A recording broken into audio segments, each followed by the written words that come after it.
Yo, can you hear me? Yeah, I can hear you. What's up? Not much. How are you? Good. That was a dope photo. I need a copy of that. This one? That too, but the one previously of you and Jameson playing video games. Yeah, when he was a baby. Yeah. Was he legit playing? Like, were you playing it? Was it just a prop? No, we were actually playing. What game were y'all playing? It might have been Final Fantasy. Ooh, that's a solid one. It was, which one was it? That one that came out, like, I think it's Final Fantasy 14. 14? Is that many? Yeah, it's a lot. It's the newest one that they've come out with. Okay. I wonder if it's 15. I think it's Final Fantasy 15. Let me double check. Oh, Final Fantasy 15. Yeah. 15. Gotcha. That's what I was playing. Awesome. Is this cool the way I'm set up? Because, like... Hey, I want raw. I don't care. We're quarantined. We're on Zoom. We're not in no studio set. Like, just be like, how does this look? Do I look good? Like, I'm really not trying to show too much because I'm just like, my husband's gonna be mad at me. Bro, if you came on here with makeup and stuff, I'm like, bro, get that off your face. Yeah, no, because he was just like, I was like, bro, I gotta do this podcast with Q, and he was like, oh, you're gonna dress up? I was like, no, I'm just gonna come as I am. Like, come as you are. Like, I want the raw. Yeah, I was just like, this ain't the Breakfast Club. We ain't about that.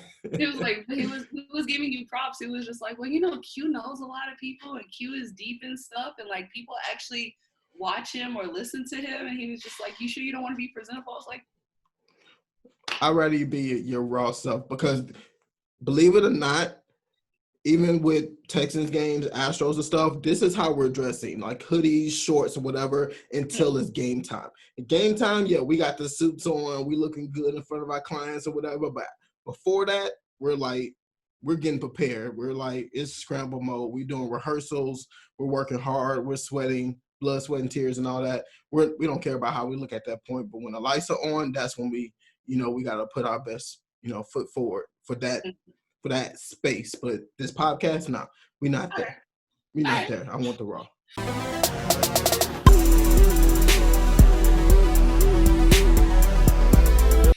Go ahead and do my introductions. Welcome to another episode of the Queued Up podcast. I have a special person on the line. I deem this person as one of my best friends, like family members. Like, you don't understand how much love I have for this person. So we're going to dive deep on why I put this person at a certain pedestal throughout the podcast as we start the conversation. But I have so much respect for this individual and so proud of everything she's done in life and everything she's continuing to doing.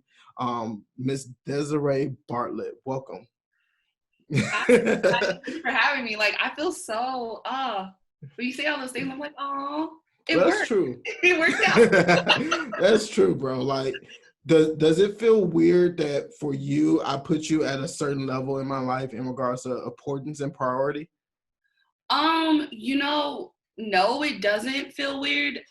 Just because you are at that pedestal in our lives, like for me and Tommy and Jameson, you're like family member. Like there's no ifs, ands, or buts about it. But if if you hit me back like while we were in college, I wouldn't understand. I'd be like, bro, what? Yeah, I think we had a weird story going through college. I kind of want to go through that. You okay with that? Yeah. I mean, you already told your mama, so I was just like, okay. I actually told it like on my previous podcast like 2 years ago. That was a different like premise, but this one is more of a open-ended, I guess. Yeah. Well, me and Desiree went to college together. I was older than her, a year older. She was a freshman. I was a sophomore. She worked at the school library. I was working at Java City, which was the coffee franchise that was inside of the library at the time. And she came in and I don't know, immediate attraction. And I was like, yo, who is this? Who is this dark mocha, Kelly Rowland looking goddess coming through the steps of McMurray right now? And by the way, I was mean. So like, I was mean. She so was it wasn't mean. like I don't understand, but I was mean. She was mean. And I couldn't tell if she was mean that was her attitude or mean in regards to just like she sees a guy trying to hit on her and she just trying to provide that separation. No, it's just this is my face. Like, dude, I remember the line I hit you with. I don't know. I had so much confidence back in the day. I didn't care. I didn't care if you had a boyfriend, husband, whatever. I was shooting my shot. So Desiree was sitting at the desk in the library, and I walked in and I pretended I was looking for something. I said, "Hey, do you have X, Y, and Z?" And she was like, "I don't think we have that." And I was like, "Cool." It was probably a good 2 minutes of her looking through the computer, and I just came up front. I said, "You know what? I'm just gonna be honest with you. I really didn't come here looking for anything. I really came here to talk to you." Bro, she blushed. I ain't gonna lie. Your boy hit her. She was blushing. She was blushing. She was like, "Really? This guy? Really?" But I think at that point, you know, we chatted up. You gave me your number, but it wasn't in the intention of having, I guess, looking into a relationship. It was more of a friendship type of atmosphere. yeah. Then we both had the same friends, you know, like Johnny, Chacon, Junebug at the time, which is doing amazing things. I want to talk to Junebug if I get an opportunity. But we end up going to Junebug's art show. I think it was Junebug's or Johnny's. It was Junebug's. We end up going to Junebug's, and she brought her friend with her, and I'm thinking it's like a date or whatever. She brought her friend Jessie Ann with her, I guess, to be that buffer between me and her. But Jessie Ann was cop blocking the whole night. The whole night, bro. She should have been signed to the New England Patriots. Bro, she didn't let nobody get in. She was like, hey, how you doing? Get out of here. What are you doing? You know, if she saw this, she would be mad at you because she puts you at a pedestal too. Like, I she love loves you. I love Jessie Ann, but I'm gonna give her props. But no, it's true because she did that with every guy that I dated in college before Tommy. So I can believe that she was definitely like, no, goodbye.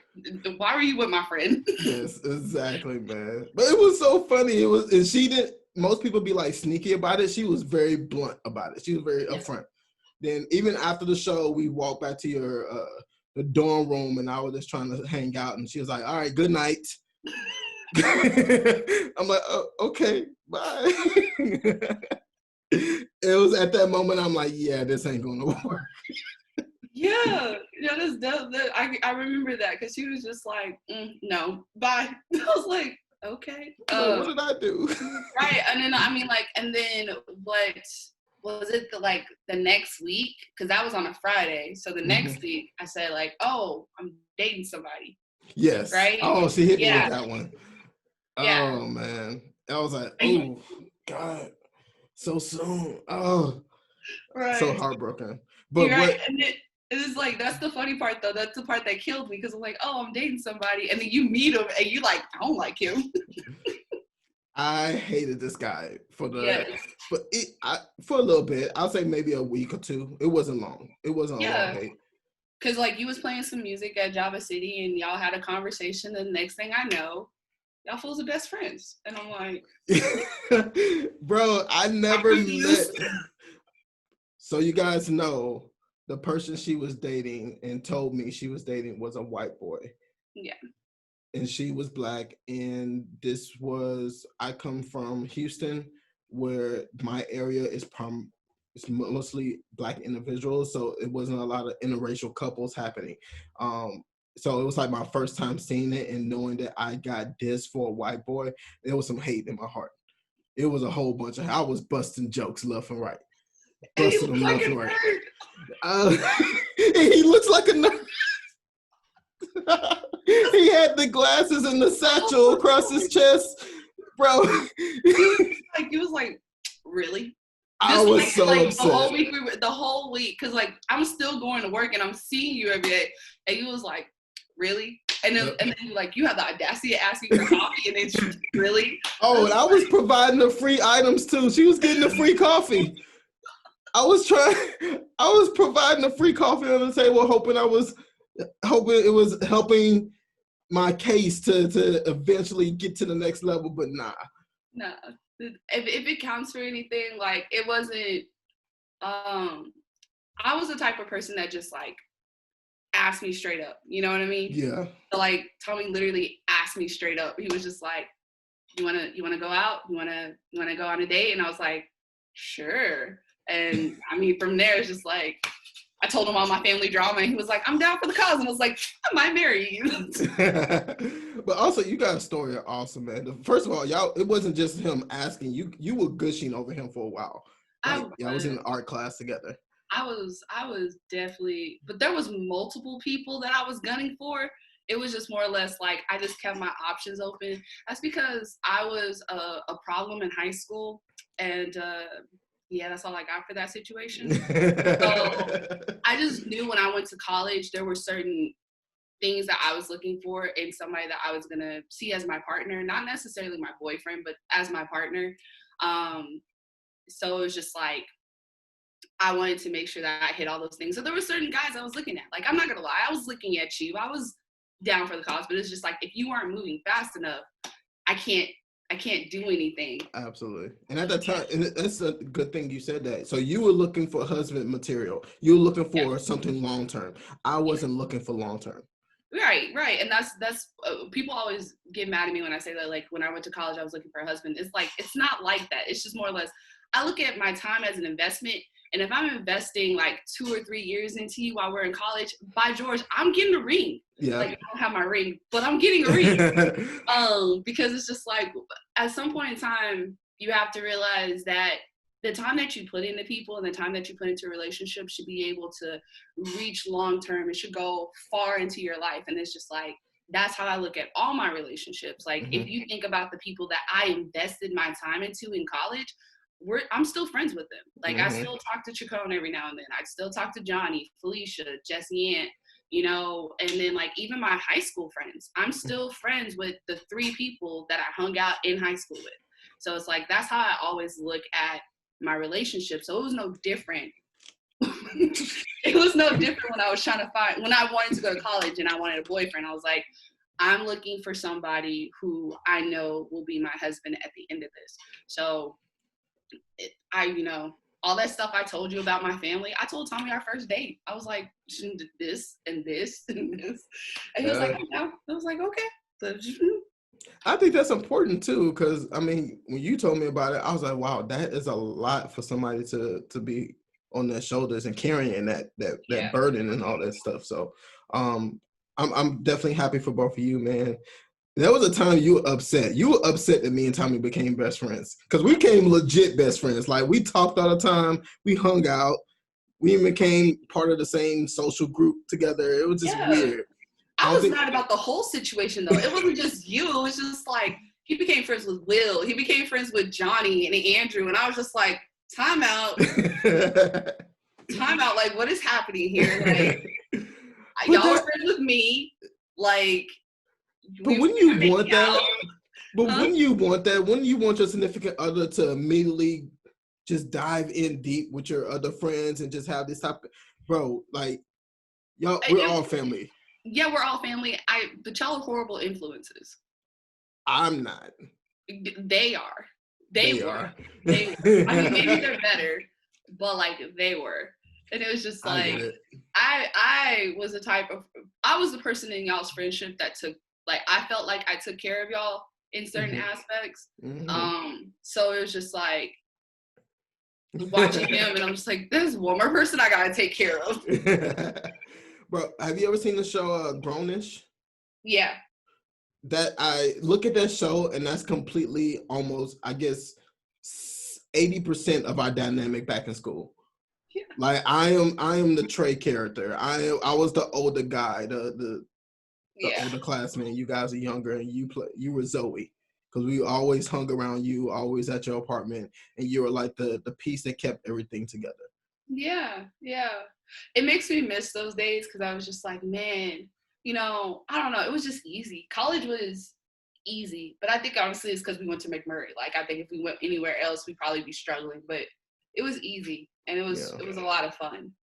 Absolutely. I miss it too, man. Like, going to college, meeting you was definitely an eye opener, and I always tell Bria that like Bria is my anchor now as being my wife and my significant other, but you were my mental anchor when I was at McMurray, because I went to a very diverse school in high school here in Houston, but the Black people wasn't very diverse. We had a lot of Africans and had a lot of, I guess, generic, I hate to say it, like a better word, generic Black people who were just into hip hop, this, that, and the other. But when I met you, you were unique to me because we had similar tastes and stuff. So you liked rock music, you liked anime, you liked art, you liked these other different things. And I hadn't met another Black person until this point that had those type of qualities.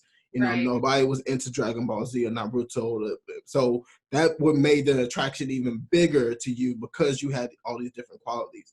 Right. So did you have to go through that while you were in Dallas, not having people similar to you there?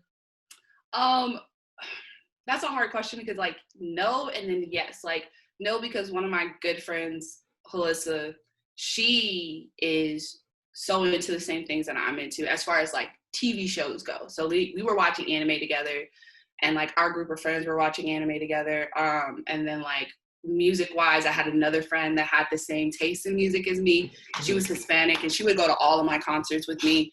So it was like, as far as like me going to school, no, I didn't feel alone, but like at home I did, because like my family just could not understand it. Like I remember getting in trouble like a lot because I just wanted to watch Gundam Seed Destiny. I just wanted to watch it, and it was not on Cartoon Network, and I was like having to like pirate it onto the computer.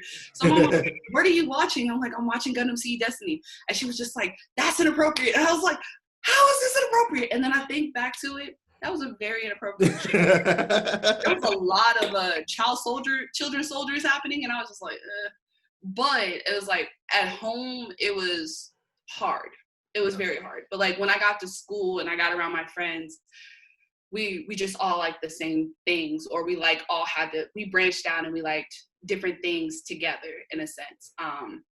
But they were really like my rock in high school because it was a lot easier. I got you. Me, it was definitely different because I had to legitimately mold myself to my surroundings. I had to mold what I liked, what I said. I literally every year I will mentally get into a space where, like, I guess method acting, similar to method acting, so I had to like play this character every time I went to school. And I was just I started therapy last week, and I was just telling the guy, I literally had every time I woke up, I was like, today's gonna be either a good day or a bad day. And when I came home, I just put a mental check like, oh, today was a bad day, today was a good day. And I did this for years. But when I came to college, and it took not my freshman year, it going into my sophomore year, because at that point, all the people who had came to college with me were gone. So I was pretty much at college alone. So I had like hit the reset button in regards to who is Q, what is Q, what is Q like, what is his interest or whatever. And you know, you being a part of my life, you helped me realize that it's okay to be myself, regardless of what anybody else thinks. Right. You know, it's okay to be a Black person like enemy, because it's so. Social media wasn't that big at that point because Facebook was just starting. So I didn't realize it was a bigger community within our culture that liked certain things. So I just felt alone for so long. Then having an opportunity to come to this small college and meet this group of people allowed me to flourish and grow. So it's really amazing, man. Yeah. Go ahead. Now I'm thinking about watching Naruto again, bro. We're in Naruto right now. I told you. Oh yeah, when you came for the wedding. We're in the middle of the war right now. Oh, that's my arc, bro. Yes. You know, a lot of people give crap to Boruto or whatever, and I'm like, bro, that's like the manga is my thing. Like, it's my jam. Boruto?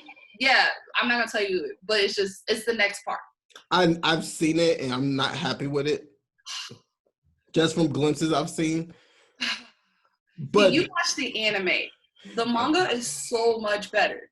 It's like Attack on Titan. So much better. Oh man. Attack on Titan. So me and Bria, we decided to restart Naruto from the very beginning, like Naruto episode 1. And now we're into Naruto Shippuden, and we're into like the third Ninja War. Okay. It's 4th or 3rd? I lost track, but I know. But we're like maybe 400 episodes in at this point into Shippuden. See, It's real. you so much better than me because I think I stopped Naruto like I don't remember what episode I stopped it on, but then I was like, hold up, Naruto's still happening. Like it hit me one day. I was like, ding, Naruto's still happening. Yeah. And I was like deep into Shippuden. I was like, oh my god, left and right. I was waiting every Friday for that new issue to come out. I was like, oh my god. That's how I feel right now with Attack on Titan. They the manga typically comes out like on the 9th of every month, but it's been delayed. And I was like, I need my fix. Do you like buy the physical copy, or you have like a subscription online or something? No, what do you do? Oh, you do. I'm not gonna tell you what I do, but no. Understand. We did that a lot of college. I have a budget. We did that a lot of college. To take care of. Oh man, you're one of the people that taught me how to do that type of stuff as well. Yeah. And we had a hacker. I forgot his name. It was a guy that was a hacker that worked for not Junior Achievement, Java City. It was a white boy. I forgot his name. Brian? No, not Brian. Not him. It was another white boy that started when I first started at Java City, when it first opened. And he was hacking everything. Like he was like downloading full-blown Nintendo games on his computer. And I was like, bro, you got the Mario Kart on here? Wait, isn't he the one who gave me the simulator for yes. Nintendo? Okay, yeah, I remember that because I was straight up playing Tetris Attack for 3 days. It was like at work, not doing my job. Yeah. That's another story I want to tell. So on top of you being my anchor, that were added to that, we took class together. Intro to Christianity, which is stupid, by the way. You know what? I learned a lot from that class, and it definitely helped me to see the history, to understand my base in Christianity. I can tell you that. Okay, and that's good. That's what it's there for, but I don't feel like it should have been a required course. That's my issue. It was a required course. There are a couple courses that were required that did not need to be required. World religions definitely should not have been required. No, not at all. But that's what we get for going to a private school. Yeah. But we sat next to each other, and I just didn't pay attention because I wasn't interested in what he was saying. And you used to make me pay attention. Like you would make me close my laptop and focus and stuff like that. And those are the type of people I'm attracted to, because you want me to be better. You want me to not just slack around and just move with the waves or whatever. You wanted me to pay attention, grow, and it was sometimes we did like study sessions or whatever. So you didn't have to. You didn't have to be like, I care about you, your grades and your progression within college. You could just let me be me. But I think you did that with a lot of people around your circle because you didn't want to hang around people who didn't have ambitions or anything like that, or who didn't want to progress or whatever. So just like, if you're gonna be around me, you're gonna have this type of expectation in regards to your education, your studies, and stuff like that, and that's going to continue on past college into your career. And I really appreciate that from you. So that was really awesome. That makes me feel better. Yes. It makes so much sense to why I'm a teacher. Yes. Yeah. Makes a lot of sense. We knew you were gonna be a teacher. We already knew. Yeah, I think senior year I knew I wanted to be a teacher. I just didn't think that I was gonna be teaching middle school. So yeah, that's a handful with those guys, man. That's right between like being cute and being like rage monsters. No, it's like that, but it's like they lost the Q factor in 5th grade, so it's literally like puberty. I don't like you.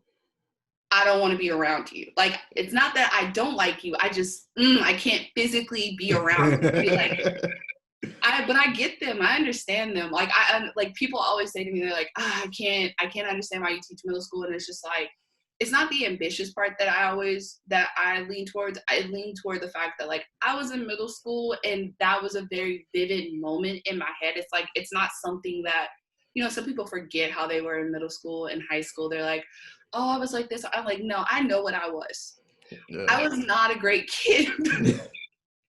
And I was not a great kid to my family, to my friends, to myself. So it's like I get what they're going through. Those emotions and those pains are very real for me. And you know, I tell my kids all the time, I was just like, you don't have to like me. I don't really care about that, but like understand that I'm here for you between the times of 9 to 2. Like I got you. 9 to 2. If you need somebody, I got you. Don't cry. I can't handle that, but I got you. So that's what I wanted to be a teacher for. So. And you need more teachers like yourself that really care about their students. And some teachers that were just like, nothing else is working for me. There's plenty of opportunities out there. Boom, I'm just gonna be a teacher. I'm gonna make it work. I feel like I've been very blessed to be a teacher every year except my first year. Well, I mean, it wasn't so bad. I think about it, it was pretty bad. But it wasn't like the worst thing. It didn't stop me from teaching. It just made me want to teach at a different school. But every year that I've been a teacher, I feel like I've been blessed in the sense of like, I've had kids that have gone on to do great things. I've had kids who still consider me to be somebody that they want to talk to. You know, like, I guess the biggest flattering is to have like a middle school student follow you on Instagram. Like, they search for you. My name is not Bartlett, it's Vaniecia. So that means you're searching for me. Yeah. And so like for them to search for me, follow me, and keep following me, and like all my posts, like I guess like I've made some type of difference. So like every year I feel like I've always gotten something to like confirm that this is a good spot for me. Like, this is good. I feel like it's not I'm doing good work. It's like I'm reaching to at least one kid, and that's all I want. Oh, absolutely. Absolutely. Yeah. I remember going through that portion of school, being cautious on being called out about wearing something or saying something or doing something or whatever. Did you have to ever go through school having worries about bullying or your appearance or anything like that? Ooh, so in middle school, yes, but in high school, no. Okay. So middle school, I was very depressed, and I was very suicidal in middle school. So like, I don't know, it was just hard because it was like I could never do anything right. Like, for my friends, like my childhood friends that I grew up with, like we lived in the same neighborhood in Pleasant Grove. And, you know, we went to elementary school together, then we went to middle school together. And I talked differently. I walked differently. I handled myself a lot differently. But it wasn't, people always thought, oh, she's uppity. And I'm like, but I came from Pleasant Grove. Like, before I was in Pleasant Grove, I was at Webb Chapel, which is like, North Dallas ain't that great. Yeah. So it's just like, I came from very hard areas, and I had like the classic Black girl backstory where my mom was a single parent. She had me at 17. Like, I was trying to prove to people that I'm the same as you, but it was like, all they saw was my outward appearance. They were just like, oh, she's tall and she's dark and she talks proper. She thinks she's better than us. She got better hair. I was like, at some point, like, I cut off all my hair. Like, I didn't cut it all off, but it was long when I was a kid, and it was natural. But then, like, I cut it off, so I got it shorter. I permed it. I was really trying to fit in, and it just was not working. And then you get that at school, and then you get that at home. Like, it was just it. So in middle school, I was just depressed. Like, I felt like I couldn't find anything that anybody was willing to like invest in. Yeah. Then I went to high school, and I was smart, and I went to Townview Magnet Center. So I got in for my grades, and I found people that were just like me. Actually, everybody at that school was just like me. We were different. We were of different races, nationalities. We all liked different things. We were all smart. We were all struggling. And it was just like, I didn't feel like, yes, at that point, I started dealing with anxiety more than depression, but I felt more comfortable. And I felt like I could truly be myself. So by the time you saw me in college, I was just like, I like this stuff. What's up? I like it. Get over it. I like it. Get over it. Like, it was just like, because I had just gone, like, that's why I love teaching middle school, because it's like those 3 years I literally can break you. Like, they can break you. Like, And watching the kids nowadays, like they have internet, and I was like, bro, if I had internet, I probably would not have made it through high school. Oh, like even if I went to the school that I went to, I would have not made it through high school, because it was just like I at least got to go to my room and turn everything off and be alone. It's like to constantly have your phone in front of you and seeing all those things people have to say about you or trash talking you. I just wouldn't have made it. So yeah, that's understandable. To talk about your suicidal thoughts in middle school. Did you ever attempt? I don't know if I attempt. I did. I did do a lot of cutting. So I did self-mutilation for all of middle school. Hence to why I have a ton of tattoos on my arm. But it doesn't like it's so I don't know how to explain this. A lot of times when I tell people stories like this, they're just like, oh my God, like you're not ashamed. And it's like, no, because it was a hard time in my life. It really was like, I just felt so alone. Like I could never be perfect, which is saying a lot, because it's just like, I grew up and my mom was like my rock, and we just was not seeing eye to eye at all. Like there was nothing I could do to make her understand me, and there was nothing I could say to have her believe in me. And it was just like, I wasn't being helpful. Like I would do things to myself to just like implode on whatever we're working on. Like my mom wanted me, I was a smart kid. So my mom wanted me to go to like a private school. I didn't want to go to a private school. I wanted to stay with my friends. And, you know, I regret that decision now as an adult, but it's just like, if I would have gone to that private school, I would never gone to Townview, which I put Townview on this huge pedestal as like the best thing in the world for me. But it was like, I just constantly did things that just did not make her understand me, who she was my rock. She was everything to me. And then, you know, my stepdad, he, you know, I love him. He's the best dad in the world at this moment. But like in middle school, it was just like, everything was a problem. I breathe, it's a problem.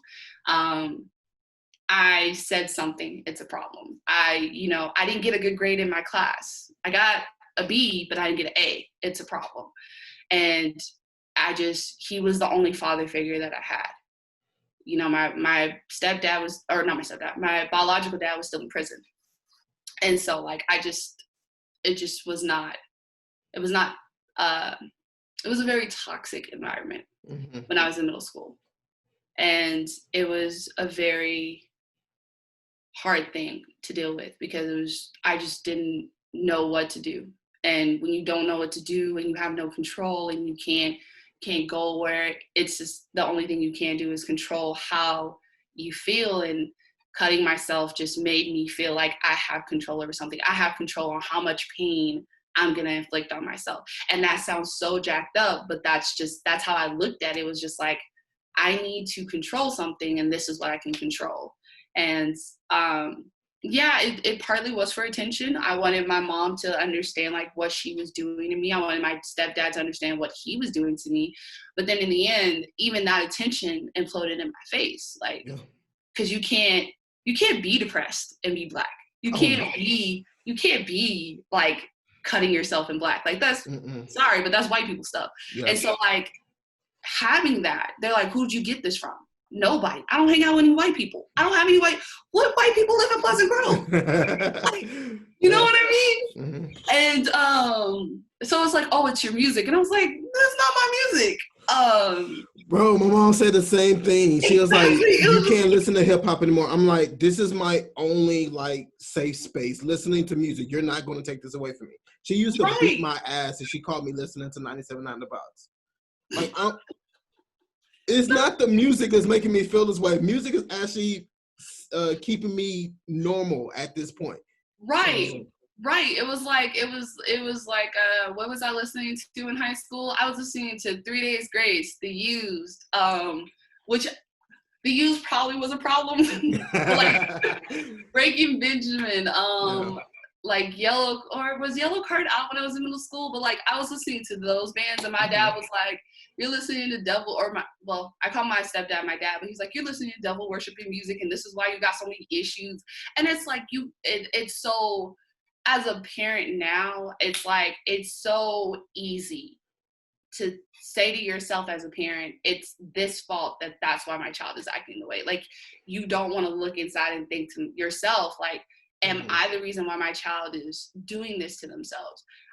So I felt like, but back to like that imploding on myself, like my mom did not take it well at all that I was depressed, that I was, hurting myself. She could not understand why her child was acting this way. And it was just like, I just felt like nobody was in my corner. My cousins, like I love my cousins, but we just don't see eye to eye. We're not the same people. We don't come, like we come from the same environment, but they see me as uppity and spoiled. Like when I was in middle school, they saw me as uppity and spoiled. When in truth, like I wasn't spoiled. Like I had to work hard for everything that I had. And then I had to deal with my dad. And dude ain't fun. You met my dad. Oh yeah. What do you do? He was so funny, man, when I met him. Yeah, he's a lot better, but it was just like, I think that comes from his trauma as a child. And it's just like watching him, he couldn't raise me. He can't, like, he doesn't, he even admitted, he's like, I didn't know how to raise you or what to say to you. These are the things that my mom did for me. And I was like, but you ain't doing so well. Like we had a coming to Jesus moment, I think, when I was like 24. And so that was a huge thing. Like that was a huge thing that we had to talk about. It was just like, you do understand, like, if you were just in my corner, if you would just have loved me at that moment for who I was, instead of just like nitpicking everything I did wrong, I would have been a lot happier of a child. And I watched my brother went through the same thing. So it's not as if like, it was just in my head. It literally was like my brother, he didn't go through, I don't think he went through like hurting himself, but you can definitely see that he had a lot of anxiety as a child. And so it's just, my dad understood, like he understands it now, but yeah. That's understandable, man. I feel like I went off topic. No, you did not. This is the topic. This is what we're talking about. I mean, this is important information, man. And it's funny to hear your story. You hit the nail on the head when you're saying Black people are not allowed to be depressed or have anxiety or any of this. Because our parents didn't know how to deal with it. No, they didn't. And it's not their fault, because it's just like, I look at my grandma and I look at my great-grandmother, who are both still alive, and they don't believe in it, and you just look at like, I look at my granny's life and I'm just like, God, you just had a lot. And she will never admit that, she's upset or she's depressed or she had moments of weakness. Like, she'll never admit it. And it's just like that, going that to my mom and to my dad, I can see why it was so hard for you to understand what your child is going through, because you never got that confirmation that you needed for yourself. Absolutely. And because it's like another example, like my mom had me when she was 17, 18. So she always said that, like, she tried to tell her mom that she was sexually active, and her mom just was not listening to her. So, that's a hard, like, that was something that her mom didn't discuss with her. But for me, that's all I got discussed about. It was just like, Desiree, you having sex? Mind you, I'm 16 years old, like, or 15 when this starts. Like, I'm 15, and she's just like, you having sex? No. She was like, your period was supposed to start. Your period. I'm not having sex. Like, I don't know what to tell you. And like, it just was not, she was not clicking with her. She was just like, no, every teenager is having sex. Are you having sex? Like, it was so bad that it would be like, I would come home and I'd be like, I got a boyfriend. We're not having sex. That's the conversation that would be happening. She was like, okay, well, just let me know. It wasn't the whole idea of save yourself for marriage was not a conversation in my household. Really? It was not. It was just more or less like, you need to be, you should be honest with us. I will give my parents that. I've all like after middle school, I always felt like I could be honest with my parents or just like be straight up and just be like, this is what's happening. So that definitely the relationship was repaired after that situation. And I could always be honest with them. But that's something that, past generations didn't teach, and she had to learn it the hard way. So like for me, I broke that cycle. I didn't have a baby in high school. I had a baby way older. All of my, like, it's so funny because I told my mom, I'm just like, oh my God, this is so awkward because my cousins started having kids when they were in high school. And my son is growing up with those cousins and he's thinking that those are his cousins. I'm like, okay, you have that. you take that. That's you, like they're all just the same age. And I'm just like, this is so weird. But my cousin is so much younger than me, like really? So much younger. My side of the family, went through the same thing. Being honest with my parents, no, they never created an environment for me to be honest or open, because it was always ridicule, be this way, be stern type of atmosphere. And they get it from my grandmother. My grandmother to this day would never, show weakness.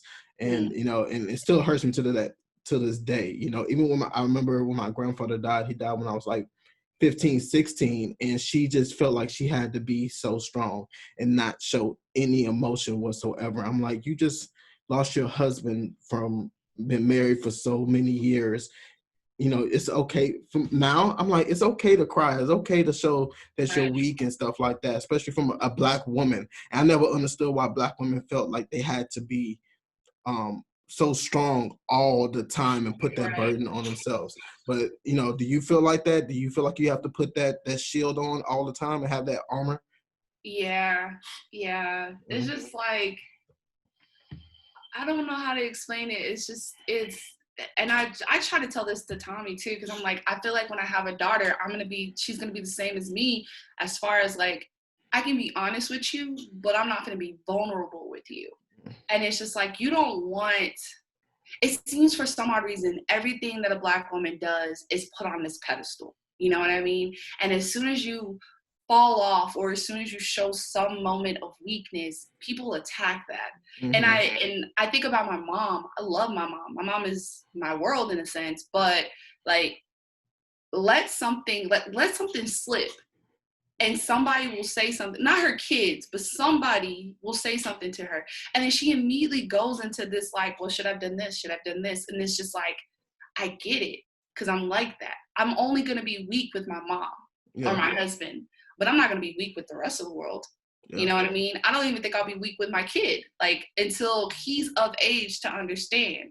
But it's just like, I get it. I do it too. I do it at work. I do it in my place of, where I do my art. I keep up this exterior because it's just like, you don't want to risk that moment of weakness and somebody holding it over your head. I don't know if it's a pride thing, but it's like, I'm not gonna go down this road. Absolutely. Because absolutely. Some people will hold it over your head and they won't let it go. I've been through experiences with that where I made a mistake and I probably heard about it for the next 3 years. And I'm just like, that's not okay. And at that point I was a child and I don't really have control over that. And adults are going to do what they need to do. One of my good friends put up a great post that I don't know word from word, but she was like, as a child, if I make a mistake or I do something wrong, it is not meant for you as the parent to tell the rest of the family our business so I can get it. Bro, let me tell you, because that's all my dad does. Yes. I love it. I do. I keep saying this, but that dude is messy. So messy. Yeah. But it really is it. And I think that's where that comes from. Like, for me, especially, it was just like, bringing home a white guy. It was, mind you, Tommy is not the first white guy that I brought home. Okay. Or is he the first guy that I brought home? He was the last guy I brought home, which should be the most important aspect of the story, but it's not. so like bringing home Tommy, and everybody's just like, my dad's like, oh, da da da da, this and that. Like Tommy is this white boy that she brought home from college, and they're doing all these inappropriate things, and she's not saving herself for marriage. And I was like, why are you telling people my business? And you don't know, like you're just making up these assumptions like, about my relationship. But then you're telling our family members who are just like, y'all gonna be married? Y'all getting married early? You must be pregnant. I'm like, no, person. Yeah. I got money problems, and I'm not gonna get married after college when I ain't got no money. When obviously I have more money in college now to get married. That's a whole other story. But it's just like I used to hate that. And again, that's where it's like moments like those that just like keeps proving to me like, no, I'm not gonna do this. I'm not gonna have this moment of weakness with you, and you can't even keep stuff to yourself. Oh, absolutely. Yeah. My younger cousin used to get ripped on every family gathering, every time. Now, thinking about it, I can just see on his face, he was just like, this is not okay. Like, I shouldn't be getting this ridicule like this. No. I think at some point, it's like, it's a very, I don't know how to explain this. It's like an on and off switch. Because it's like, for me as a parent now, I definitely tell all the things that Jameson do. Jameson is a thing. But I think that people get used to having those moments where they talk about their kids, but as their kids get older, those conversations should be more quiet, because it's just like, or you should be handling it as a family unit, whether it be mom and you, or mom, dad and you, or mom, dad, sister and you. Like, it should be a family unit. Because after a while, like, you know, once they get 5, they start to remember the stuff that you do to them and the stuff that you say to other people. And it's just like, you gotta learn how to turn that off. And, you know, I think for me, I'm gonna have to like remember to turn that off. Like, cause you know, at the age of 5, Jameson's like my brother. He can remember stuff, but it's just like, he's gonna know when I'm talking about him and it's not in a good light, because dude is a mess. I love him. Jameson is fun. He bad as it. Where is he actually? He's with his aunt.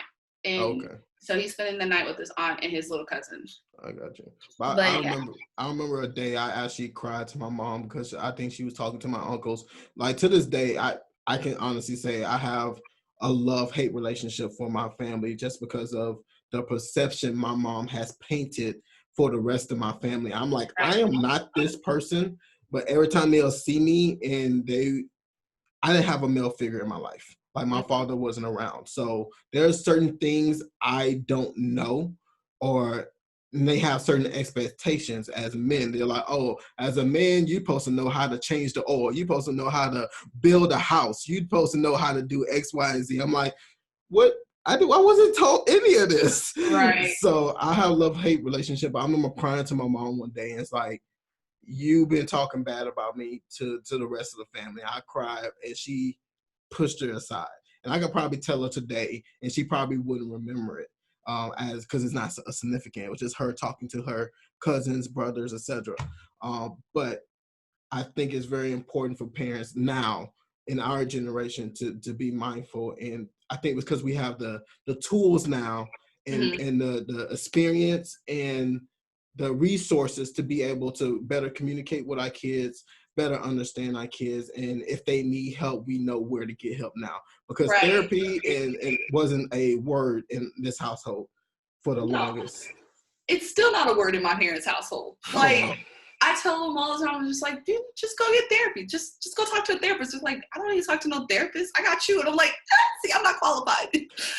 Dude, so okay, this is another thing. Do your parents put when you were younger, adult responsibilities on you, like their adult problems and issues? Do they come to you to talk to you about them? Did they ever do that? No, well, not really, because I feel like they experienced that for themselves dealing with their parents. And so they just didn't want that for us.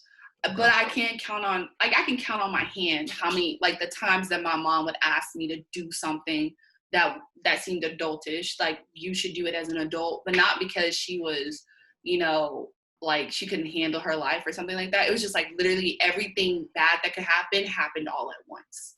Okay.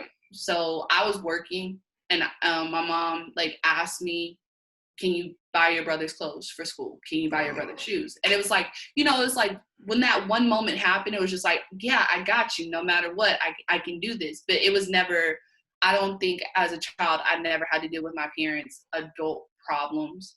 I think my stepdad I did. But that was because he's just a jealous person. he was just very when my biological father was getting out of prison, he was just like not having it. It was like, you bringing that man around. I was like, one, he helped, and two, yeah, he's my dad and you're my dad too. It was like I dealt with that, but that was during middle school, so it was just like dealing with that relationship and his demeanor and the things that he was saying, because those are his adult problems coming out on me, because that man is going to always be in your life because of me. I had to deal with that, but when I was in high school, I didn't have to deal with my parents' problems, and they didn't put that stuff off on me. Do you have a current relationship with your biological father? No. Okay. Yeah. Yes and no. I don't know. I see him as my father. He's going to always be the man that helped make me, but it's just like, I can't fix people. And like, if you don't want to be fixed, I can't fix you. And you can't, I mean, you were there when he like went to prison when I was in high school. He went the month I graduated from high school, which is a huge deal because he didn't graduate from high school. My mom didn't graduate from high school. She got her GED. And then my granny didn't graduate from high school because she had my mom at the time, where she had my mom and my uncle by the time she was 18. So it was like a huge deal for me. I wasn't the first to graduate in my family. I had cousins who did it. But for me, for my mom, my immediate family, my generational line, I was the first to graduate. So this was a huge deal for me. And he literally said on the phone, like, a graduation is a graduation. Everybody do it every day. It's some white folk stuff. Oh, wow. And I was just like, at that moment, our relationship like dialed back, because I was just like, if it's not a big deal to you, then I'm not a big deal to you, because you're willing to like do things you have no business doing. You already knew you had no business doing to get a quick buck, but you can't do right by your child. Yeah. So we just didn't have a relationship. And then, he got out when I was in college. I told you, and he had my little sister. And he said I was going to have another little Desiree. And I was like, you know what? Great for you. So, yeah. So it's just like, we have a relationship because I have a sister. And, I'm a horrible big sister because I've already went through the motions of being a big sister with my brother and my little sister. Or I have two little sisters, but she's like 20. I'm 29, 27. So 27, 25.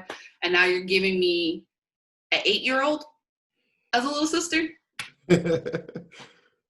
At this point, I'm just a rich auntie. It's like, Desi, can you buy me something? Desi, can you give me this? And I'm like, no. That's our relationship. I'm not her sister. I don't feel like we can, like, she can't confide in me yet. Because she only sees me as her sister who has a house and a backyard, so she must have money. And I'm like, have you heard of bills? But that's the extent of me and my dad's relationship. Like, I told him, like, I will take care of her if I need to. I'll do whatever you need me to do for her. But like, I dealt with his jealousy too, because he didn't like my stepdad, and so like I was put in the middle. But it's like, what can I do? Like, absolutely, you weren't there. Yeah. And he was like, he raised me. I'm more like my stepdad than anything, like, because he's been in my life since I was 1.5, 2. Yeah, of course, man. He's been your whole life. Yeah. So also dealing with that in middle school, that I was a depressed kid, man. Hey, bad. I know. I'm not gonna lie, it effed me up mentally not having a father at home. So that's why it's very important for me and Bria, whenever we bring a kid at home, to have a 2-parent household, because I think it's so important. And she comes from a 2-parent household. Yeah, it really is. And it's like, you know, I always tell Tommy, like, I feel like I would be worse off if, you know, I didn't, my mom is a great mother, but like my mom, you know, worked, she did a lot of stuff, Mm-hmm. you know, she just wasn't, she couldn't do everything. Yeah. And there are life lessons that I learned from my stepdad. And, you know, even though it was a source of a lot of my depression to have 2 dads and to not feel like I fit in anywhere. I would say, like, now as an adult, like, I'm extremely grateful that this man who, you know, met my mom decided that, yeah, I'm going to raise this child as my own. Like, you know, it's extremely, I tell him all the time, like, I'm extremely thankful for you. Like, you know, we didn't have a great relationship when I was a teenager, and, you know, as an adult, like, I questioned you, but I get it. You know, we had a coming to Jesus moment, you know, like, but I see him with my son, and I'm just like, you are the best grandfather and the best dad I could ever ask for, you know, like, thank you. Mm-hmm. But me and my biological dad, we just have not had that moment, and I think it's because he won't admit it. Like, he won't admit that he did anything wrong. He won't admit that he did anything wrong to me. And he won't admit that, like, the things that he decided for himself did not work out well for me. You know what I mean? Absolutely. And I think that's the first step. Once you admit you're wrong and you admit to me, I can see you being vulnerable, that allows me to understand that this is real. This is just not another, you know. Right. And since you can't be, it's like that strong mentality for me. It's like, since you cannot be honest with me and tell me the truth, I can't let you in. I can't let you see this side of me. You know, I can't let you, like, he used to always say, like, oh, you always, my stepdad's name is Ricky. He's like, oh, you always let Ricky have this, and you do this for Ricky, you do this for Ricky. And I'm like, well, my stepdad admitted to why he never hugged me as a child. And it's the most heartbreaking thing ever. But, like, I get it. I understand it. And, you know, like, I've accepted it for what it is. But, like, you can't even tell me why you won't come see me. Yeah. You can't tell me, like, my mom had to drive me from Pleasant Grove all the way to the other side of Oak Cliff where the woods are. Like, it's not a nice spot. Yeah. But I'm just saying, like, you wouldn't come and see me. You wouldn't even come to my side of the woods. You showed up in my high school, like, randomly, didn't call me, didn't say nothing, just showed up. I was with a boy. Like, what's my life? And I gotta explain it to him. He's like, who's this dude? When he's already met my dad. Like, it was just moments like that. Like, I was only convenient for him. He never, like, met me halfway or anything. And Absolutely. He just assumed, since you're a child, you don't know anything. And I was just like, no, I'm a high schooler, and yeah, I don't know. I'm not an adult, but, like, I work. I take care of my family as best as I can with what I have. I do what needs to be done. You know, like, I'm a nurturing person, and he was belittling me every chance that he got, because it was just like, I guess some part of him just didn't want to admit that I grew up without him. Yeah. You know, and I didn't know him. Yeah. I don't know what you wanted to tell me. Yeah. And this is, I guess, I now see it was wrong, but I always compared you and Bria when me and Bria started dating, because you guys had such a very similar background. Like, her stepfather raised her. She has a 2-parent household. Her biological father wasn't around. And I remember when it was time for the wedding and time to figure that out. And it was like, do you invite your biological father? Is he involved in whatever? Because at that point, she is not, they don't have any type of relationship. They're not talking. The last time they talked, I actually met him when I think one of his brothers died. And that was the first and last time we had any type of communication. She was dead set on allowing her biological father to be a part of the wedding, because she didn't want that big moment to hurt her. She was doing it for herself rather than for him. From what she told me, he didn't deserve to be there. I was just like, no, he's not coming. He's not invited. I don't want him there. Whatever. but she's like, I need this for me. And I was like, I just had to respect it or whatever. And she reached out and he never responded. And it was just like, she did her part. She Right. reached out, she made herself vulnerable, and she wrote like this 3-page email. She put her heart and soul into that message, and he just never responded. And it was important for me, for both of you to have a close relationship, because I knew you guys had similar backstories, you know. And yeah, she loves you too, man. Like, and it was hard for her to grasp you at first, because she had a lot of male friends, and I didn't understand that, but I compared it to you because in college you all had all male friends. So I'm like, oh, that's why you just more comfortable around guys. It's nothing sexual. It's okay for a female to have multiple guy friends and nothing sexual to be around it. But then she had to grasp the idea of me having a lot of female friends. Guys got along with more females, and she took the experience with you and her, and it kind of came to make sense at that point. So, man. I used to always, like in college, like me and Jesse would always give you crap about it too. Yes. He was like, you need to do this and you need to do that. Y'all are too far away. You be acting like you can't talk to her every day. Good It was hard. I would not. It was at a point after college where I was considering jobs outside of Texas, and at that point, I was willing to sacrifice my relationship for my career.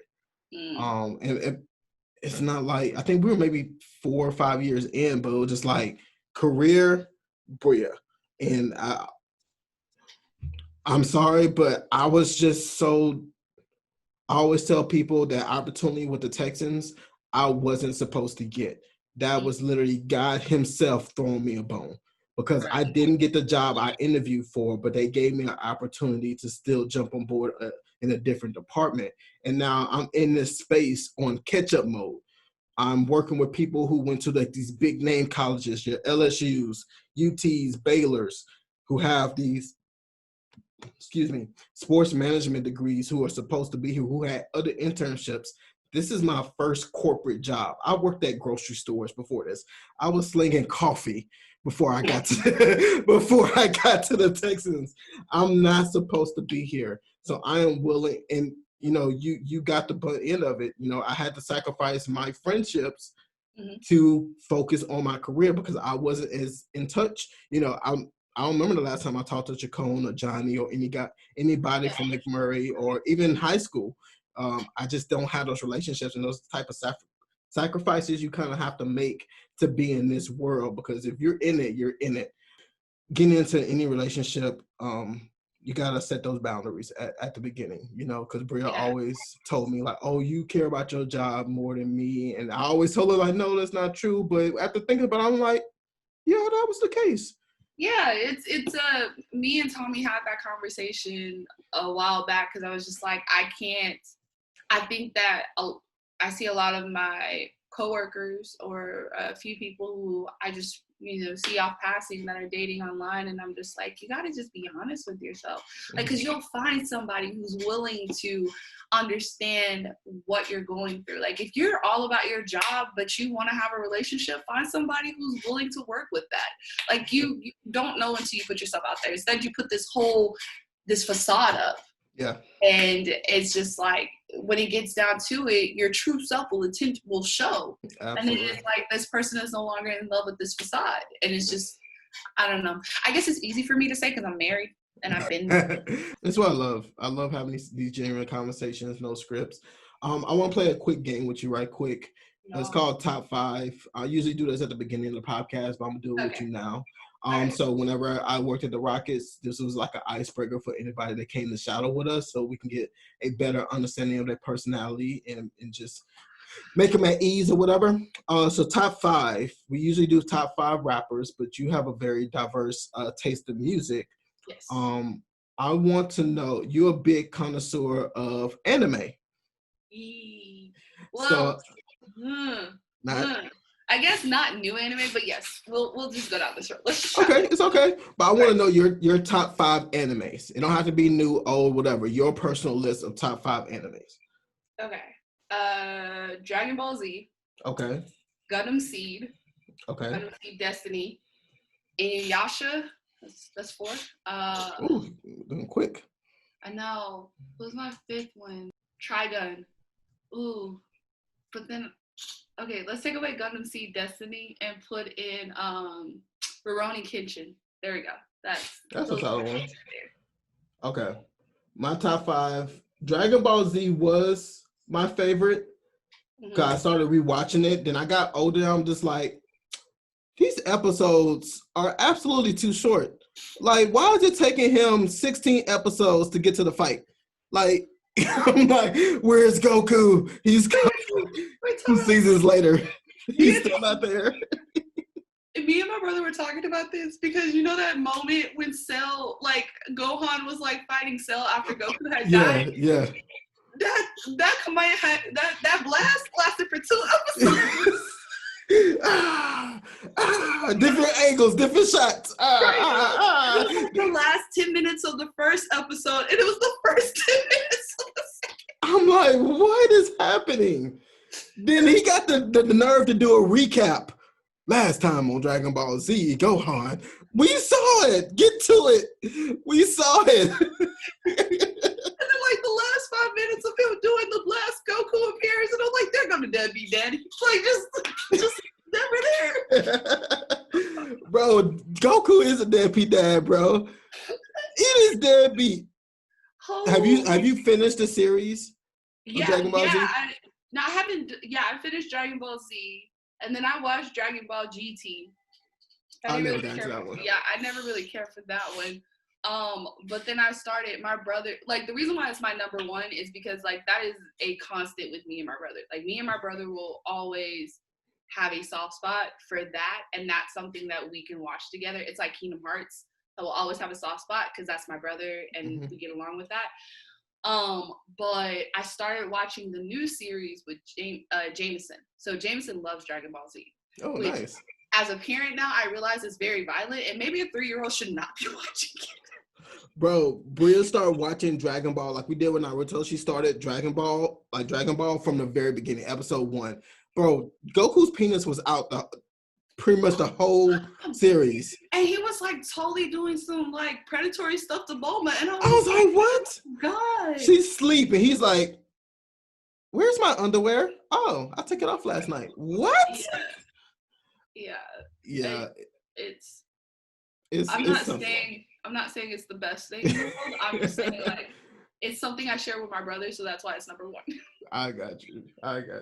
But I prefer Dragon Ball Kai because it gets to the point. I ain't gotta watch 16 episodes to get from Goku to get from point A to point B. Where's Goku? We need him. Oh man, Piccolo is a punk, bro. Like he is so weak. In Dragon Ball Kai, he's a punk. Kai is Dragon Ball Z just cut down. They just cut out the fluff. Don't say that. Piccolo was like my favorite character. Piccolo was not a punk. Piccolo was a master of waiting out the situation. Piccolo was like, I'm not jumping in until you jump. Piccolo was the main villain in Dragon Ball. Then Dragon Ball Z, they were like, oh, Piccolo ain't nothing. No, that's not what they did. Piccolo was like, I'm gonna sit on the side burner because I already fought y'all and I ain't going down that road again. That's what it was. He was just like, you know what? They beat me, they can beat you too. Piccolo was smart. It used to make me mad because even Krillin, all these other guys, the main villain come in. Krillin was a horrible character. Like, let's just throw this out there. Let's not even give Krillin a bone. No, you know what? Actually, let's give him a bone because Yamcha was worse. Oh my God. Oh, when I was watching Dragon Ball and Yamcha came in, I'm like, I know that guy. Wait, he beat Goku? He was at the same level at some point? Then no. But I used to make me laugh when they would just be like the main villain would come in and these characters, Krillin and Piccolo, and they will outright admit that they are not strong enough to beat this guy. Then why are you here? Because they're the support system. I don't know. If it counts for anything, Gohan became that character when he became older, and him and Videl had a kid together. I was just like, that is the biggest fail of life when Gohan got older and was just like, where is Gohan that face Cell? Where is he? Well, I mean, he has like, I think the new episodes of Dragon Ball Kai has kind of like redeemed Gohan in a sense, like because you see that time when what's her name? their daughter was first born, and he's Oh. had that like that moment to level up. As soon as you see Trunks, you're just like, "What's up? Let's go!" Mhm. And I was like, I when I saw that episode and Trunks was back, I was like, ah! I was so excited. Yeah, I was. Trunks is. Naruto will be my second. I didn't know about Naruto until college, so I didn't get the opportunity to watch it as everybody else was watching it. But that's how I like watching shows now. I like to watch it on my own time. I like to binge. If I want to watch 15 episodes today, I had the opportunity. I still don't get how you guys watched like 2 episodes and had to wait till the next week because they were moving just as slow as Dragon Ball. Yeah, it just wrapped up too. Like what, a couple years ago, the anime actually wrapped up. Yeah, so yeah, that level of dedication that I had, I'm very good job, Desi. Yeah, y'all are very dedicated. But one show I'm really into right now, I'll put in my top 5, My Hero Academia. That is a fire show. Bro, that is a fire show. Come on.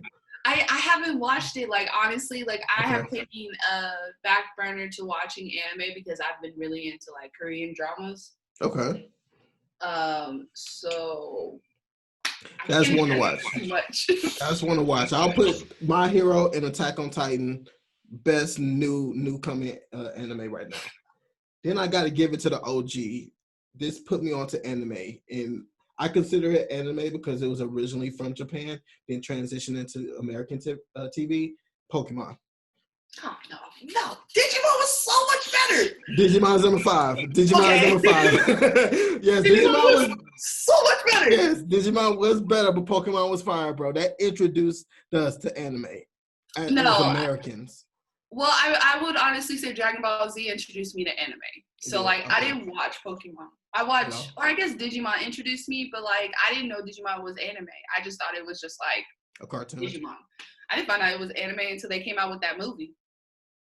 That movie was fire, bro. That was so dope. I gotta watch it. I watched it with Jameson. I've been watching like old stuff with Jameson. When I say old stuff, I feel old. But we watched Power Rangers the movie because like I was in love with Tommy. Power Rangers. Like it came full circle because I said I was gonna marry Tommy. Like I was like, Tommy, the Green Ranger is gonna be my husband, and like I married a Tommy. Did you ever tell him that? You only know I married you.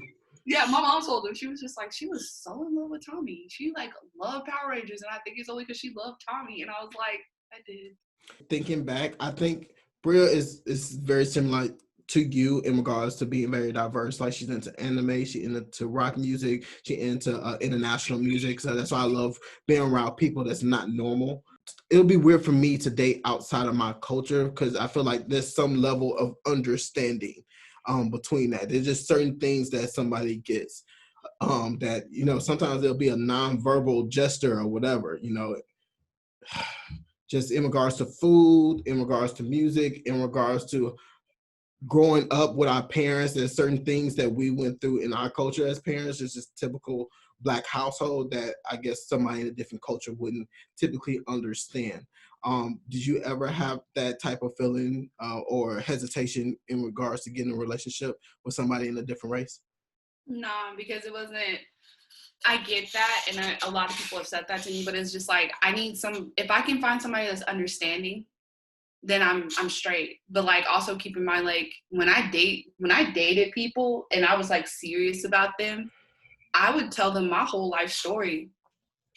We just talking. I'm gonna tell you everything. I'm gonna tell you like I'm literally the classic stereotype of a Black girl.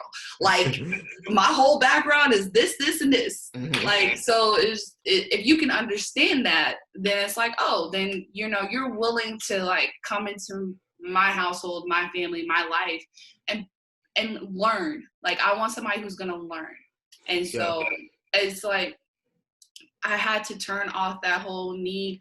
And I guess it's just because I didn't get along with my family when I was growing up. So it was like the need to like have that same, oh, you get it when your granny wake up early in the morning to make a cup of coffee and you want some but you can't have none. And she sits up there and puts it in your face. You understand that feeling. I didn't need to have that because it was just like, what's the point? Because you might be like my cousins or my extended family who judge me for the things that I do like. So it's just like, no, I don't. That's not my main objective. My main objective is for you to understand and to be able to grow and learn. So I understand. And Tommy's different, but I also remember when Jameson was coming into the picture, I had that conversation with him. I was like, now you have a child that's outside of you, and now you having to raise them. You having a Black man coming into this world, and what Black men and women, what we're going through currently in our environment in regards to dealing with police and all that. Are you ready to have those type of conversations? I hope we get to a point where we're not in that same space 10 years from now. Hopefully we grow as people and as a nation to where, there's a lot more equality. Do you still have that fear if Tommy is going to understand that or not? Oh, he understands it. He understands it fully. I think that has added on to his stressor too. Like he, as a white man, he doesn't have to worry about himself, but now he's like, it's a stress for him to think about his son. And he's very honest about it, which is, more than I could ever expect out of him. But he's honest in like his intentions with my brother and my dad. Like he wants my son to have a good relationship with them, because he's just like, there are things that I don't know and there's things I don't understand, but I want him to know it from somebody that loves him just as much as I love him. Mm-hmm. So, you have my brother and you have my dad who can give Tommy insight, but then also like if Tommy can't use the right words, he can also let my brother and my dad help, which is extremely like crazy to think about for me, because it's just like, you would never think that, you like when you're in an interracial relationship, it's not a thought that you have. And it's just like for him to already be thinking about it and ready for it, it's hard. It's heartbreaking to see, but then also I'm like extremely grateful for it too. Absolutely. Being a mother, did you ever go and being a mother and having previous mental issues, did that affect your mindset going into being a mother? Did you ever have any? Yeah, I had to adopt a no fucks attitude. Oh, sorry, no freaks attitude. All good. I had to. I was extremely laid back during my pregnancy. I just could not. Because I knew that if I just let something get at me, I'm going to be depressed. Like I would wake up and just feel so drained, but I had to force myself out of bed because, everybody's level of depression and self-mutilation is different for each person. And for me, it was a scar in my brain, and I just knew I never wanted to go back to that. I knew that like at my lowest, I didn't want to be that low to where I could do something bad to myself. So when I was going through my pregnancy, I didn't care. Like, if the baby is healthy, I'm fine. Because like my mom did most of the worrying for me, but then also with that, I was like, I knew that I was going to break down if I just let it get to me. So I had to just really exit mentally from everything. Like I just wanted to have a no stress pregnancy. So I quit my job. I changed my career. I went to teaching. I was teaching at an awful school, but I was like, they fighting. I'm not breaking them up. They fight in my classroom. Don't care. Kid said he was going to push me down the stairs. I said, if I get back up, you better hope I'm dead. Like that's the type of attitude that I had. Because I was just like, I just know that if I let what was going on affect me and like it get to me, I was going to be in a very negative spot for my child. Mm-hmm. And I was right, because as soon as Jameson was born, Jameson was sick. And I just went down. He had a jaundice, but we didn't know. And at that time, he was in between insurance, because like he was supposed to go on my parents' insurance because I didn't have great insurance. And he had jaundice, and he left the hospital like that. And the hospital didn't do anything. And so he just got so bad. And so I just felt so bad. I felt like a bad parent. I just felt like I couldn't do anything right. I was in such, like, I had a postpartum depression, and it was like I didn't want to talk to anybody. I just wanted to stay in my hole, and he would cry and I just couldn't fix it and I couldn't do anything about it. And I was right. Like, during my pregnancy, I knew one thing was going to get to me and it was just going to bring me down completely. But you know, Tommy and my mom and Tommy's mom were so understanding. Like, they would, you know, take Jameson, they would let me have a moment to myself. They would let me just get my thoughts together to talk. I could talk to my mom about it. And like, it was just, it allowed me to get out of it faster. It allowed me to like really understand where it was coming from and like to move past it. But yeah, it's crazy. I got you. Now with COVID and now having, I think Jameson is he 3? 3. He's 3 now. Yeah, I'm the 3-year-old at home. You're working from home as a teacher. Mm-hmm. Tommy unfortunately got furloughed because he works in media.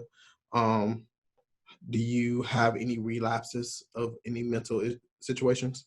Yeah, anxiety. Anxiety has hit me like hard, like really hard. And like, this was like an issue in high school because you get overwhelmed, you get like all this stuff happening, and then you have a panic attack. So, and I mean, I had panic attacks in college, but it wasn't like debilitating. Like, it wasn't high school where I couldn't move and I couldn't focus. And so I've been having those again. And I guess like I should talk to a therapist, but it's like, it's not that I don't want to talk to a therapist, is that like I need the right type of therapist. Yeah. So I am very particular, and I can't find somebody that fits my niche. And I know what you're saying, like a therapist is a therapist, but like, no, they're not. Oh no. No. Even But when I have, it took me a second to choose. yeah, So, because it's like it's like they don't, that part right there is like, I want you to understand what I'm talking about, because I feel like a lot of times as a woman especially, like I talk about all my issues and I talk about my problems, and it's like, oh well, you know, you might be experiencing this because you're, you know, you go through your mental cycle, like that is, or not, my menstrual cycle. It's like, that is not what that is. Like, it is a fraction of my problems. But like, I have a very particular taste in my therapist, but luckily I have a very open relationship with Tommy, and Tommy helps me through my anxiety attacks. Like, he will sit there and he'll rub my back and he'll be like, list off all the things that are on your mind. What's going on? What are you thinking about? What's leading to this? And I'm like, you know, at first my anxiety attacks were just like money. Like, money has never been a problem, in a sense of like, it's never weighed on me so heavily. Because we always have backup plans. Like, I'm a planner. I got plan A, B, C, D, all the way up to Z. All my plans went out the window. Like, it's just like, yeah. It's like, bitch, what plans? Where are you going with this? Nowhere. So like, you just sit there, you're like looking at your bills, and you're just, I can't breathe. But then, you know, he sits there and he rubs my back and he's just like, tell me, what is it that's affecting you? Like, why are the bills affecting you so much? And it's just like, having that conversation has helped me through my anxiety. Knowing, like, when I was in high school and I had like counseling and therapy sessions, you know, I learned how to do breathing techniques. So those helped me. I learned that like my way of dealing with stress is to run. So I typically go running. And then like just learning how to stay calm, like literally like focus on your breathing, try to time your breathing out, put a weighted blanket on you or a cold towel, and just really just try to find your center. Like, I've learned to do those things just from years of having panic attacks. But yeah, my anxiety has definitely gone to the roof. It also affects my sleep. Like, yeah. I probably will only get 4 hours of sleep. A good sleep, like you be there, but you're not asleep. Right. Or I'll fall asleep like at 9 o'clock because I'm so exhausted. But then I wake up at 1 o'clock and I'm like, planning the day. Let's go. Yeah. And by the time I get to 9 o'clock, I'm not tired. I'm not exhausted. So I'm staying up till 2 o'clock in the morning and wake up at 5 o'clock. It's just like, it's gotten better. Like, I think this week I've really I've had to force myself to go to sleep. And That's good. I have my family, I have traits of addictive personality. So like people will get addicted to things very easily. So I don't like taking anything Yeah. to help me sleep or anything like that. So it's like really like a mental struggle to like force myself to go to sleep. And I'm just like, and I don't want to take anything to help with my anxiety because I'm just like, I don't want to get addicted. Like, I don't know if it is addicting, but it's like to watch somebody be addicted to something will scar a child. So it's just like, I don't want to risk anything.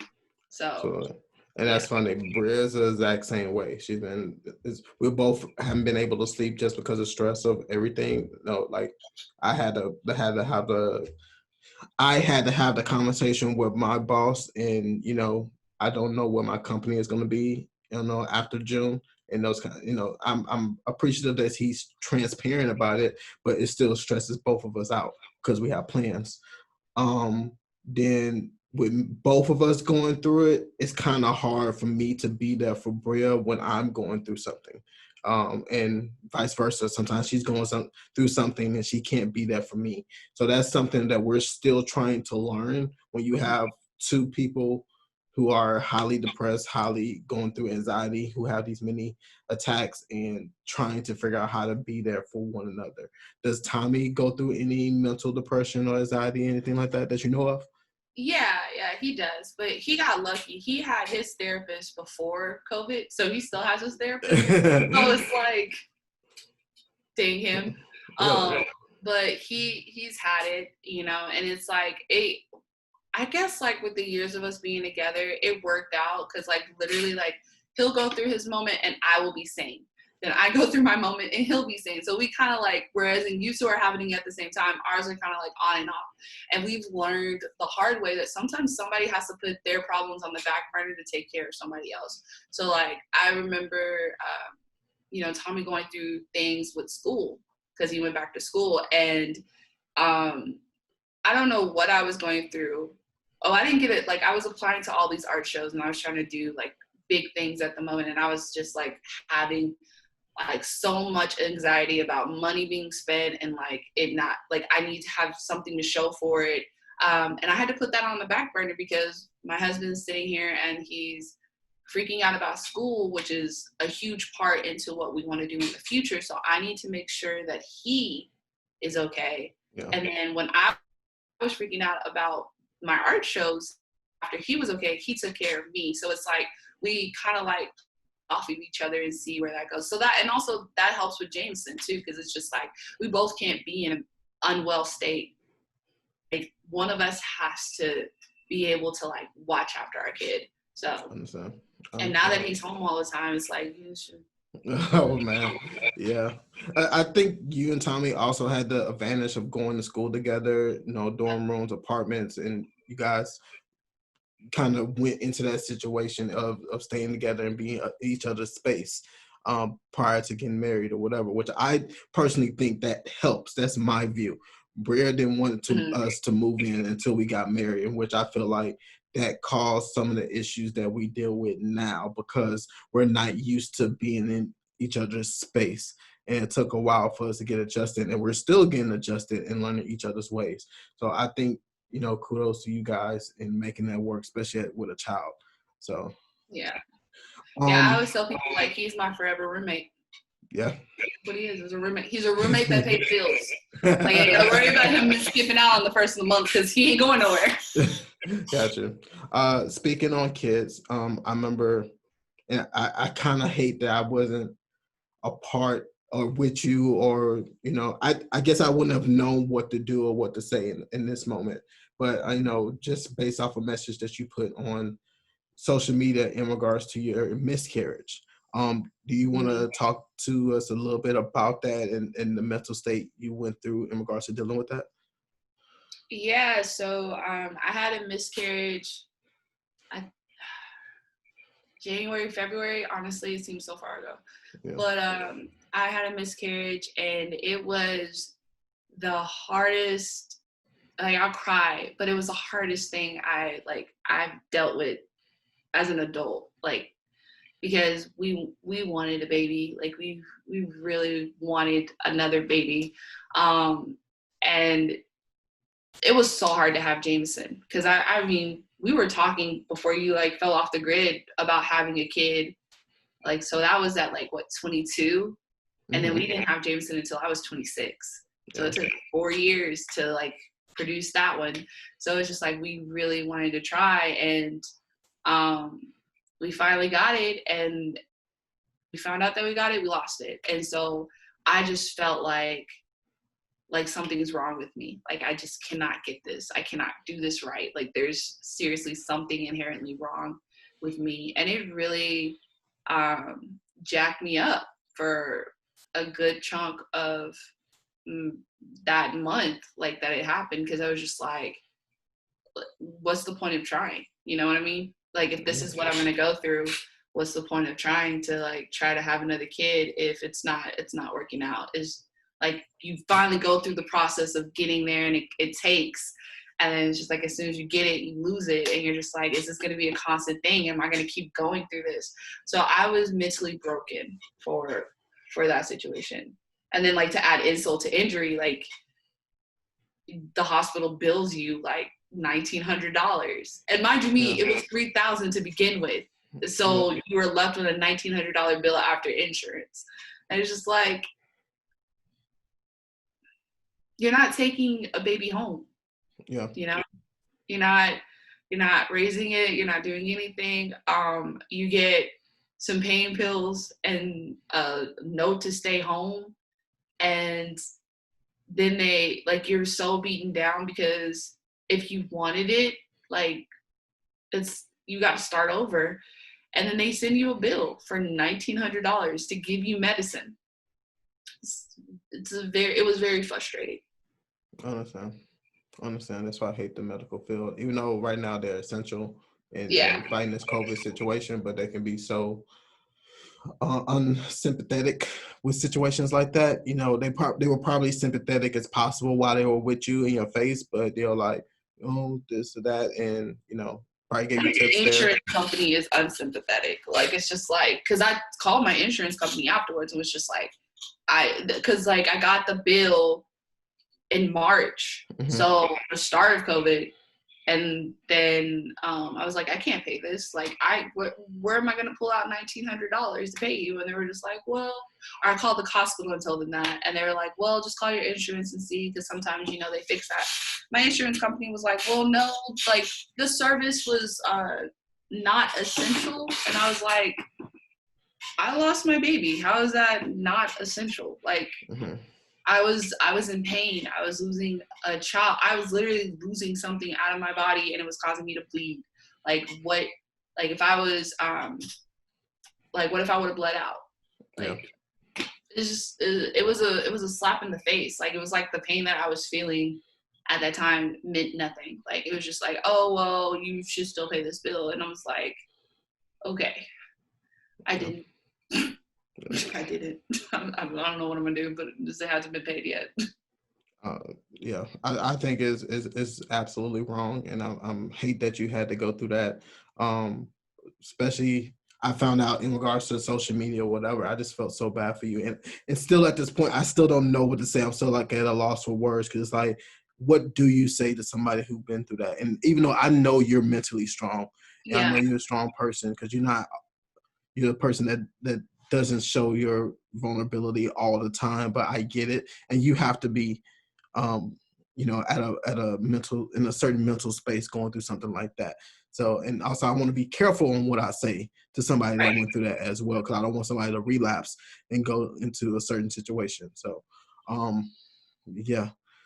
I don't know what you say to people, because like, everybody is different. Because like, for me, you know, I didn't, when it first happened, I had to tell my principal, because I had to be gone for 3 days, and I had to tell my team lead. And then, so it was just like, for me, like, I didn't want to tell a lot of people to begin with, because it was just like, I don't like attention, but you already know that. Like, I just don't like people to have their attention on me. I don't want you to be worried about me. And I had to really like accept it for what it was for myself, because like that's my way of coping with things, is just to really sit down in a dark spot or a dark area and just go through everything in my head and just accept it for what it is, and like move past it, and just you know, I guess breathe in all the sorrow and breathe it out. Like, I have to do that, and I have to, so it's like hearing I'm sorry for your loss, it doesn't help me, if that makes any sense. No, absolutely. And that's completely real. I remember with Bria, anytime I made like a mistake or I did something big or whatever she was going through, and I'm the type of person that wants to hurry up and fix the problem right then and there. I'm a problem solver. So I feel like if I did something wrong or something's going through in your life that I possibly can help fix, even if it's just being there for you, I want to hurry up and do it, because I don't want you. I hate when people like, I'm a sympathetic, I don't know the proper term. Like, if you start crying, I'm gonna start crying. If you're hurting, I'm hurting. And it's just who I am as a person. So if Bria's hurting, I had to learn that what you just said, that sometimes being alone and being in your thoughts is your medicine. And I have to let you face that situation alone at a certain point, and know timing is everything when it comes to that. So my words and action may not mean nothing at this point, but me letting you be in your space and you figuring out how to approach this on your own is sometimes the best way to go forward with that.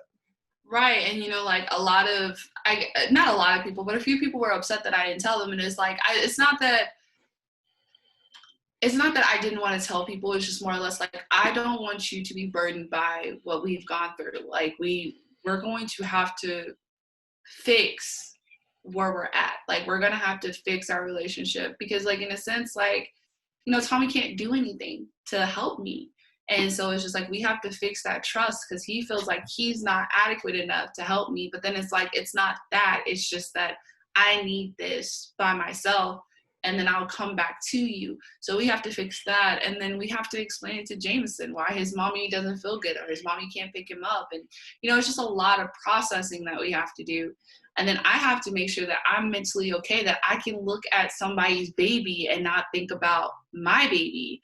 You know, like that's hard, because it's just like, you get back into that slump of like, I'm not gonna ever have because immediately you go to like, it's never gonna happen, because once you have that once, you're just like, I can't do it anymore. And so like, I had to get past that before I could tell people.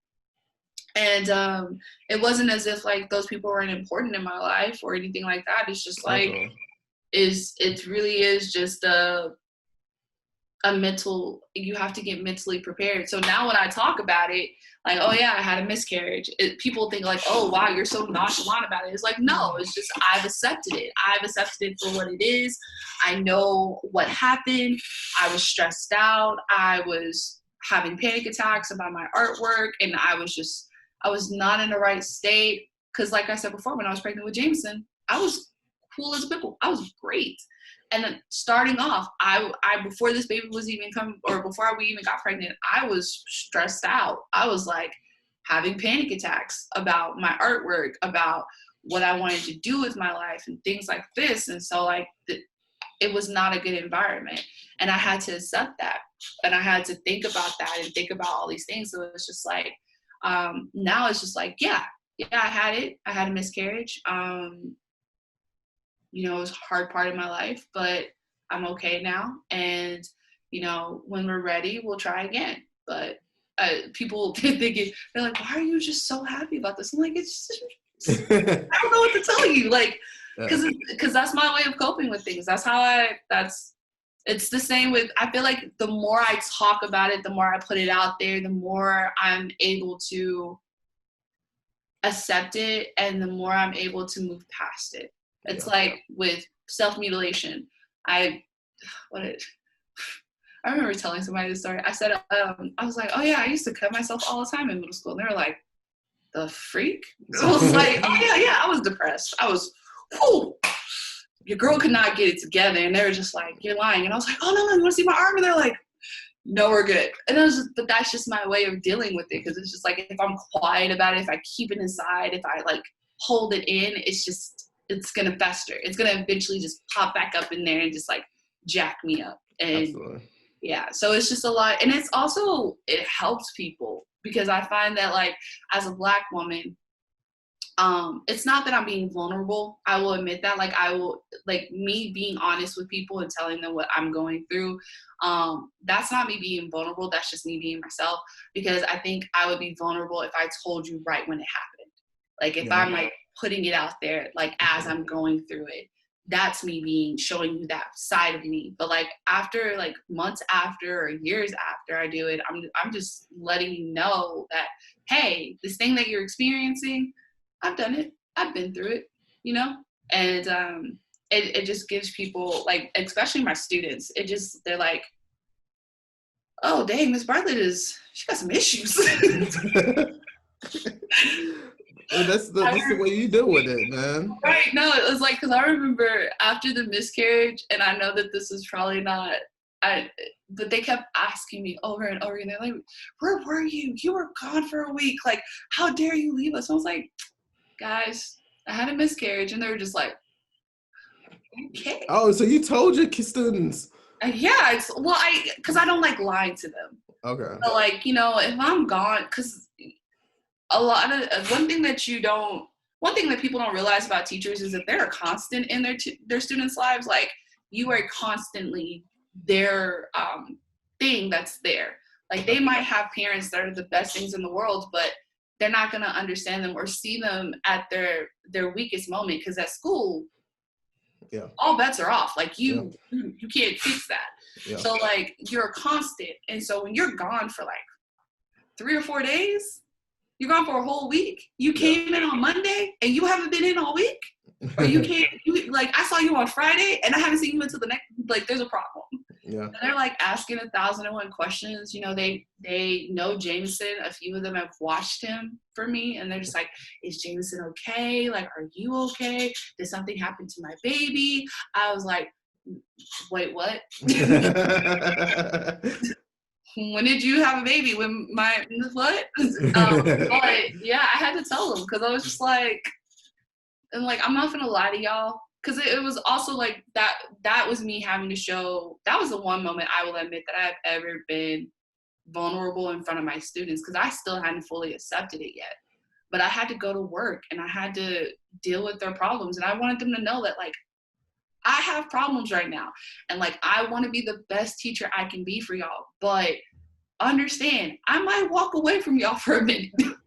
And, you know, it's not that I have any issues with you. It's not that I'm mad at you. It's nothing like that. It's just that right now I just got to get my life together. And, you know, that week, that they were the best kids in the world. Like, really? All of them did their work. Really? All of them. That says a lot. It's funny that they understood what it meant, like miscarriages. You have to like dive deep into what it was, or did they just immediately understood? They immediately understood, because they had been asking me to get pregnant for a while. Wow. Like, they had been like saying, oh, you should have another kid. You and your husband will have such a beautiful daughter. Blah, blah, blah. So they understood.